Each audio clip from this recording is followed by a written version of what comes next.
اعوذ باللہ من الشیطان الرجیم بسم اللہ الرحمن الرحیم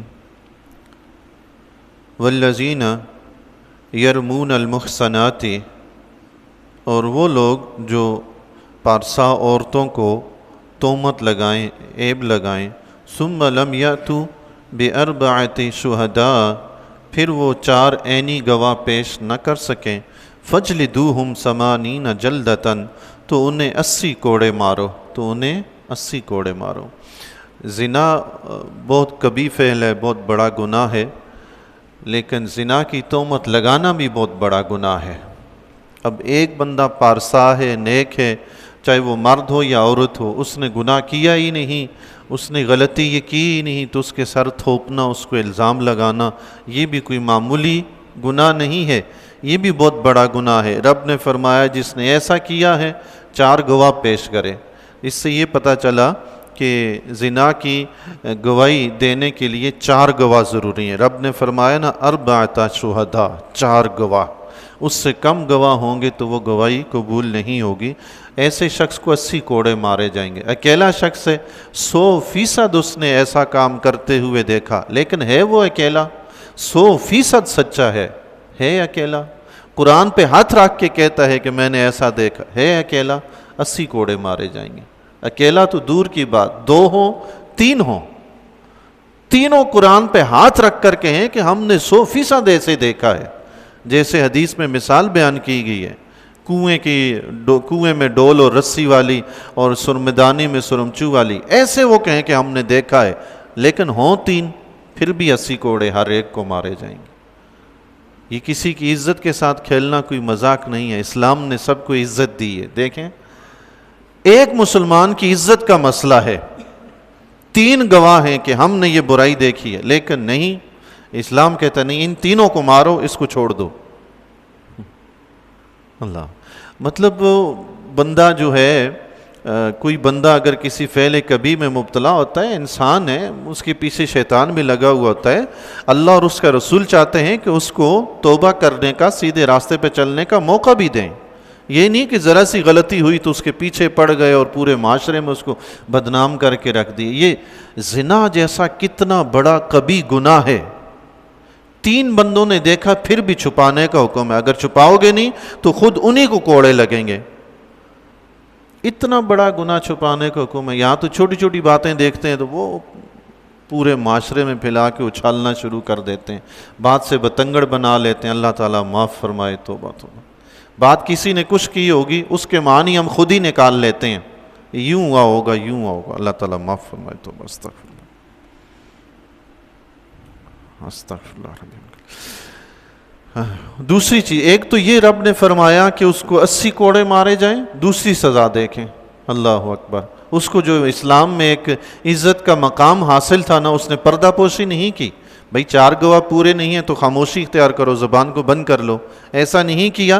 تو رب نے فرمایا وَلَا تَقْبَلُوا لَهُمْ شَهَادَةً أَبَدًا، اور ان کی گواہی کبھی بھی قبول مت کرو، انہیں خارج کر دیا گیا، یہ گواہی دینے کے قابل ہی نہیں ہے، آئندہ کسی بھی معاملے میں یہ گواہی نہیں دیں گے، اگر دیں گے بھی ان کی گواہی قابل قبول نہیں، جن کو زنا کی تہمت کی سزا لگ چکی۔ اسے حد قذف کہا جاتا ہے اسلامی اصطلاح میں، کہ جس نے کسی پہ تہمت لگائی، اسلام اس کو جھوٹی تہمت کہتا ہے، اگرچہ وہ سچا ہی کیوں نہ ہو۔ تو سچا ہونے کے لیے 4 گواہ پیش کرنے ضروری ہیں، 4 گواہ پیش کر دیے پھر تو وہ سچا ہو گیا، اب اس کو سزا ملے گی جس نے یہ فعل کبھی کیا ہے۔ لیکن 4 گواہ پیش نہیں کر سکا تو یہ جھوٹا ہے، اگرچہ اپنے طور پہ 100% سچائی کیوں نہ، لیکن جھوٹا ہے، تو پھر اس کو سزا ملے گی۔ اس کو جس کو سزا مل گئی ہے، یہ حد قذف جس پہ لگ گئی ہے، اس کی گواہی کبھی بھی قبول نہیں ہوگی۔ وَأُولَٰئِكَ هُمُ الْفَاسِقُونَ، اور یہی لوگ فاسق ہیں۔ یہ لوگ کیا ہیں؟ فاسق ہیں۔ اسلام نے ان کو فاسق کا لقب دیا، اللہ اکبر۔ اس آیہ مبارکہ سے چند مسئلے جو ہے وہ سماعت فرما لیجئے۔ جو شخص کسی پرسا عورت پر یا مرد پر زنا کی تہمت لگائے تو اس پر لازم ہے کہ 4 گواہ پیش کریں، 4 گواہ پیش نہ کر سکا تو اس کو 80 کوڑے مار جائیں گے۔ یہ پارسا مرد اور پارسا عورت کون سے ہوتے ہیں؟ اس کے لیے شرط یہ ہے کہ نمبر 1 مسلمان، نمبر 2 عاقل، نمبر 3 بالغ، نمبر 4 آزاد، اور نمبر 5 کبھی بھی زنا میں ملوث نہ ہوا ہو۔ زنا سے پاک ہو، چاہے مرد ہو یا عورت. یہ 5 شرطیں جس میں پائی جائیں، اس پر کسی نے زنا کی تہمت لگائی، 4 گواہ پیش نہ کر سکا تو اس کو 80 کوڑے مارنے کی سزا ہوگی.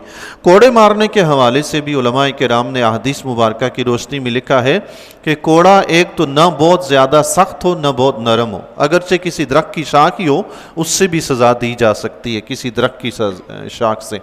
نہ بہت سخت ہو نہ بہت نرم ہو، اور مارتے ہوئے بھی نہ انتہائی زور سے ماریں کہ زخم پڑ جائے، نہ اتنا آہستہ ماریں کہ تکلیف ہی نہ ہو، درمیانے طریقے سے. سبحان اللہ. اللہ سزا میں بھی کتنی احتیاط برتی گئی ہے. فقہا نے تو یہاں تک لکھا ہے کہ کوڑا مارتے ہوئے، چھڑی سے مارتے ہوئے، کوڑا ہو یا چھڑی ہو، سر سے اوپر لے کر نہیں جانا. مطلب کوئی اتنے زور سے مارتا ہے پورا بازو پیچھے تک لے جا کر زور نہیں، اس کی اجازت نہیں ہے. اللہ اکبر.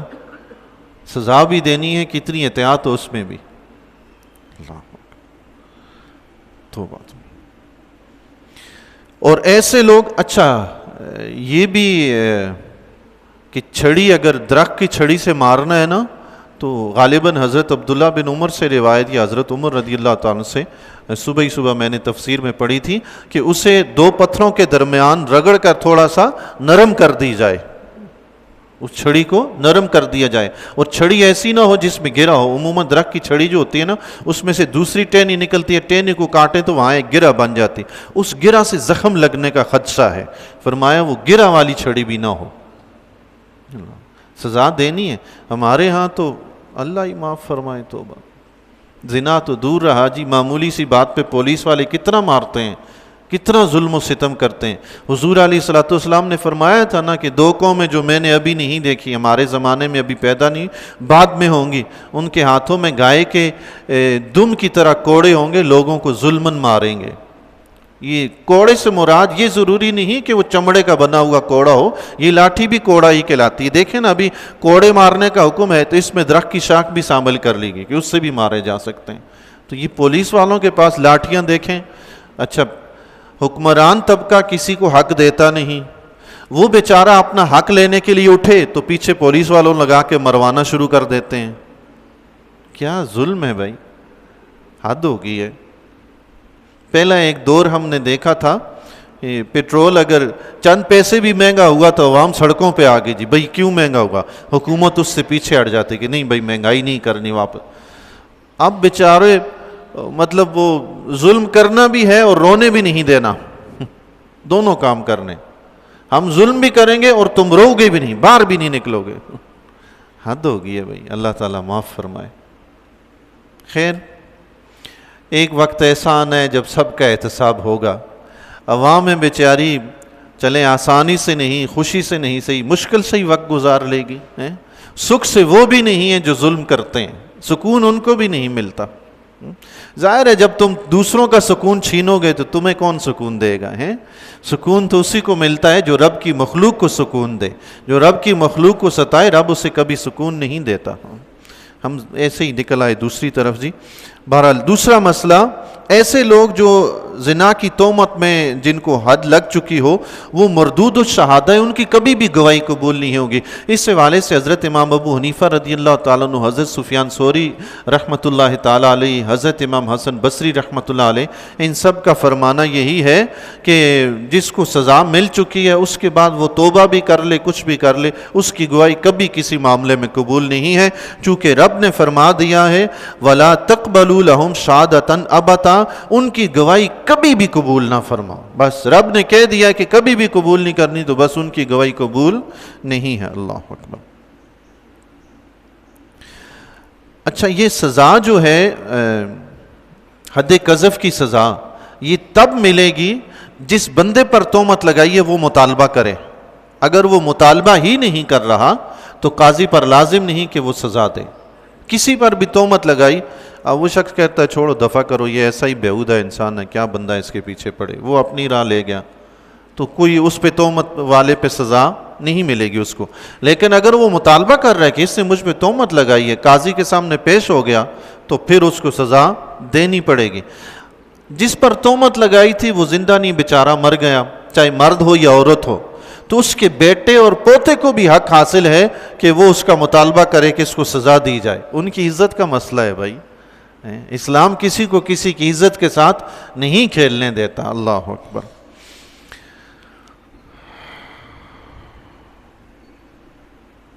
اللہ اکبر. اگر کسی شخص نے اپنی بیوی پہ تہمت لگائی ہے نا تو اس کے بیٹے کو حق نہیں کہ وہ مطالبہ کرے. بیوی اگر مر گئی ہے اس کی تو اس کے بیٹے کو حق نہیں کہ وہ باپ کے خلاف مطالبہ کرے. اسی طرح غلام اپنے آقا کے خلاف مطالبہ نہیں کر سکتا. اللہ اکبر. تہمت لگانے کا طریقہ کیا ہے؟ کسی نے صراحتاً یہ کہا، عورت سے کہا کہ تو زانیہ ہے، تو نے زنا کیا ہے، یا مرد سے کہا تو زانی ہے، یہ تو صراحتاً تہمت ہوگی. یا اشارتاً اس نے تہمت لگائی کہ کسی کے بیٹے کو کہا کہ تو فلاں کا باپ، فلاں تو تیرا باپ ہی نہیں ہے، تو اس کی اولاد ہی نہیں ہے. اس کا مطلب کیا ہے؟ اس کی اولاد نہیں تو کس کی اولاد ہے؟ کسی اور کی ہے. یہ تہمت ہی تو اس نے لگائی ہے. تو زنا کی تہمت اگر کوئی لگائے اور گواہ چار پیش نہ کر سکے 80 کوڑے مارے جائیں گے. لیکن اگر کسی نے زنا کی تہمت نہیں لگائی، دوسرے الفاظ سنیں جی، کسی مسلمان کو ہم خواہ خواہ پتہ نہیں کیا سے کیا کہنا شروع کر دیتے ہیں. اللہ تعالیٰ معاف فرمائے. کبھی کبھی غصے میں، جلال میں مجھ سے بھی الفاظ نکلتے ہیں، لیکن خدا کا شکر ہے وہ پروردگار اسی وقت توبہ کی توفیق دے دیتا ہے. استغفار پڑھ لیتا ہوں اسی وقت. انسان ہے نا، جذبات سے کچھ بھی منہ سے نکل جاتا ہے، برا بلا نکل جاتا ہے، فوراً توبہ کر لینی چاہیے. اور بس اوقات اللہ کے فضل و کرم سے کوشش کرتا ہوں کہ جس کے لیے کوئی سخت لفظ نکلا، درود پڑھ کے اس کو ایصال ثواب بھی کرتا ہوں کہ مجھ سے غلطی ہوئی ہے، یہ میں نے اس کو ایسا کر دیا. یہ اپنے اپنے معاملات ہوتے ہیں، اپنے دل کا معاملہ ہے.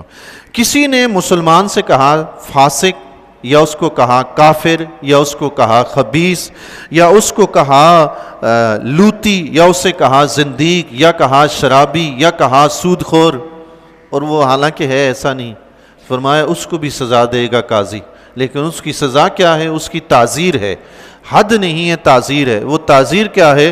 کم از کم 3 کوڑے، زیادہ سے زیادہ 39 کوڑے، 40 نہیں، چونکہ 40 اسلام نے ایک حد مقرر فرمائی ہے. اگر 40 مارے گا تو وہ حد ہو جائے گی، اور اسلام نے حد مقرر نہیں فرمائی ہے. اس پہ سزا دے سکتا ہے قاضی، حاکم وقت سزا دے سکتا ہے. اب مجھے یہ بتائیں، لوگ کیا سے کیا کہہ جاتے ہیں لوگوں کو؟ کوئی پوچھتا ہے؟ کوئی سزا دیتا ہے؟ کوئی پوچھتا ہی نہیں ہے. کسی نے ناحق کسی کو ایسا کہا، ایک بندے کو شرابی کہا، وہ شراب پیتا ہی نہیں بیچارہ، کبھی اس نے پی ہی نہیں ہے، تو وہ دعویٰ کر سکتا ہے قاضی کے پاس کہ اس شخص نے مجھے یہ الفاظ کہے ہیں. تو قاضی اس کو چاہے 3 کوڑے مارے، تو چاہے 39 مارے، یا چاہے درمیان میں جو بھی سزا دینا چاہے وہ دے سکتا ہے. اللہ اکبر. دیکھیں جی ہمارا اسلام کتنا عظیم دین ہے کہ ہر شخص کی عزت کی پاسداری کرتا ہے. اس کو کس نے حق دیا کہ وہ کسی کو خواہ مخواہ فاسق کہے، کافر کہے، خبیث کہے، ملعون کہے، زندیق کہے؟ کیوں کہے؟ اللہ اکبر. اس کے پاس دلیل کیا ہے؟ نہیں ہے تو پھر اس کو سزا ملے گی. اللہ اکبر. پھر رب کائنات نے ارشاد فرمایا الا الذین تابوا من بعد ذلک واصلحوا، مگر وہ لوگ جو اس کے بعد توبہ کر لیں، واصلحوا، اور اپنے حال کو سنوار لیں، اپنے افعال کو درست کر لیں، فإن اللہ غفور الرحیم، تو بے شک اللہ تعالیٰ بخشنے والا، رحم فرمانے والا ہے. سبحان اللہ. یعنی جس شخص نے جھوٹی تہمت لگائی تھی اس کو سزا مل گئی، اس کے بعد اس نے توبہ کر لی تو وہ فاسقین کی لسٹ سے نکل جائے گا. اللہ اکبر. رب نے اسے کہا تھا نا فاسق ہے، لیکن ساتھ ہی فرما دی اگر توبہ کر لے تو رب معاف فرما دے گا. پھر وہ فاسقوں کی لسٹ سے، فاسقوں کی فہرست سے نکل جائے گا، نیکوں کی فہرست میں آ جائے گا. سبحان اللہ. لیکن گواہی اب بھی قبول نہیں ہے. اللہ، کتنی بڑی سزا ہے یہ ایک مسلمان کے لیے. بھائی تم تو اس قابل ہی نہیں ہو کہ تمہاری بات سنی جائے گواہی کے لیے. جاؤ. کتنی ذلت کی بات ہے یہ ایک بندے کے لیے. ایک شریف بندہ ہو اس کے لیے تو بڑی ذلت کی بات ہے کہ میری بات ہی نہیں مانی جائے گی. اللہ اکبر. اللہ تبارک و تعالی دین کے مطابق عمل کرنے کی توفیق عطا فرمائے.